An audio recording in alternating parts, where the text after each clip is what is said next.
Afonso, há pouco, ainda antes de falarmos onde é que vale a pena ou não investir no próximo ano, o Filipe disse que os investidores dão como quase certa a entrada do FMI em Portugal.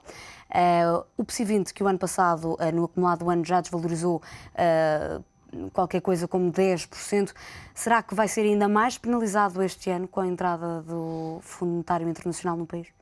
Não lhe sei dizer. Eu imagino que sim. Agora, vamos lá ver uma coisa. As consequências imediatas, consequências políticas imediatas da entrada do FMI, que já discutimos amplamente, de resto, não são para deixar grandes dúvidas.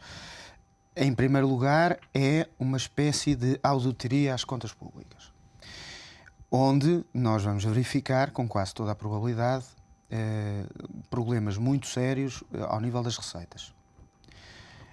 Vamos ter, enfim, o chamado, uma espécie de intervenção um pouco mais dura sobre os rendimentos dos portugueses. Eu gostaria de lembrar que as notícias de hoje mencionavam para uma fatia muito grande dos contribuintes portugueses, que são aqueles que recebem por recibo verde, principalmente os trabalhadores de início, jovens trabalhadores. Início de carreira, que quem ganha 1.000 euros vai levar para casa pouco mais de 578 euros, retirando a retenção no IRS, Segurança Social. Não sei, isto vai se juntar mais tarde ou mais cedo, o IVA. Assim, é inevitável que a intervenção do FMI, à semelhança, mais uma vez, e volto a citar o Presidente da República, não é algo bem-vindo. Não é. Há muita gente, vemos alguns economistas, outros não, muitos analistas políticos dizerem que bom, até que enfim, vem o FMI. Já devia ter vindo. É possível que já devesse ter vindo. Mas não resulta nada de extraordinário da vinda ou de bom da vinda do FMI. Não vem, enfim, pelo menos a curto prazo. Mas afasta de certa forma para os investidores os receios de incumprimento por parte do nosso Afasta país. uma coisa, e isso não depende apenas da entrada do FMI. Vamos lá ver uma coisa, afasta se nós virmos alterações políticas no sistema político e nos protagonistas políticos. De outra forma, não afasta-me grande coisa.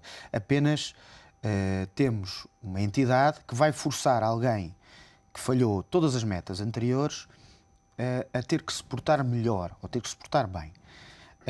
Mas eu tenho imensas dúvidas que seja fácil, quer para os contribuintes, quer para as empresas, aceitar de bom grado e com facilidade as medidas que o FMI vai impor a nível orçamental, sem haver pelo menos um refrescar de caras. E é aqui que, enfim, a coisa vai complicar para o Presidente da República, que tomar posse, quase com toda a certeza, Aníbal Cavaco Silva,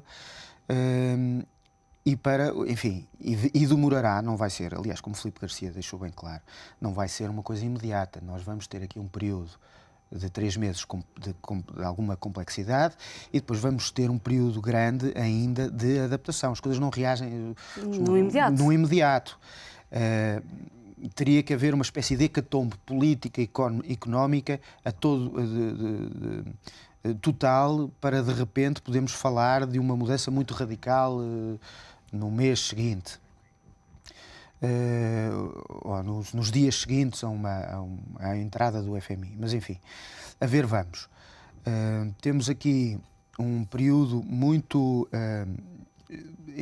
complexo, de muito difícil gestão política e económica, que é natural que os analistas económicos e políticos vejam com, algum cepticismo quando Portugal, um bocadinho aquilo que tínhamos dito há 3 meses atrás, estava fechado num ciclo de 6 meses em que não podia modificar politicamente, os seus protagonistas, que estava preso por razões constitucionais, e as mudanças a virem, têm quase que coincidir.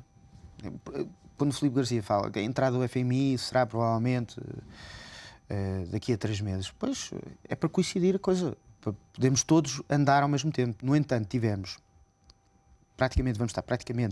a meio, mais 6 meses parados, sem possibilidade de reação. Como é que os mercados vão reagir a isto? Mal, temos que mudar a lei, mas isso é outra história. Filipe, como é que os mercados acionistas vão reagir a uma possível entrada do FMI em Portugal? Bom, eu penso que a primeira reação nunca é muito boa, porque dependendo das medidas que forem tomadas, haverá umas empresas a beneficiar e outras a serem prejudicadas. Vou dar um exemplo. Aquilo que tivemos na Irlanda, e não estou a dizer que seja assim em Portugal, mas só para dar um exemplo, aquilo que tivemos na Irlanda foi que a intervenção do FMI acabou por resultar, logo a seguir, a nacionalização digamos, quase toda a banca privada. Nesse sentido, foi mau para as ações dos bancos.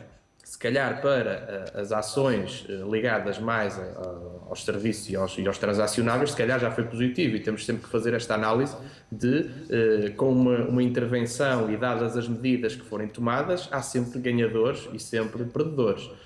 Agora, parece-me que aquilo que o Afonso Neves está a dizer com um discurso um bocadinho mitigado, eu posso dizê-lo, faz todo sentido, como o do Governo em Portugal, se houver uma entrada do FMI, porque até do ponto de vista internacional é visto como um virar de página. De certa forma, penso que às vezes falta um bocadinho de humildade aos portugueses ao analisar esta situação e de perceber que neste momento, esta situação não está propriamente nas nossas mãos. E, portanto, dependemos muito daquilo que é a imagem que o exterior tem de nós. E, portanto, faz todo sentido, se houver uma intervenção do FMI, FMI/UE, que, a meu ver, é praticamente certa, faz todo sentido que haja também alterações de governo. E, claro, não sendo eu um analista político, mas é perfeitamente natural que um Presidente da República, que, como tudo indica, vai ser eleito à primeira volta com uma enorme percentagem de votação, se sinta legitimado para decidir naquilo que na sua consciência é o melhor para o país. Se nós formos capazes de fazer essa viragem de página, aí sim haverá depois condições para os mercados recuperarem em Portugal. Filipe, muito obrigada pela tua participação nesta Assembleia Geral. Afonso, voltamos a falar depois de um curto intervalo. A Assembleia Geral segue para uma curta pausa. Até já.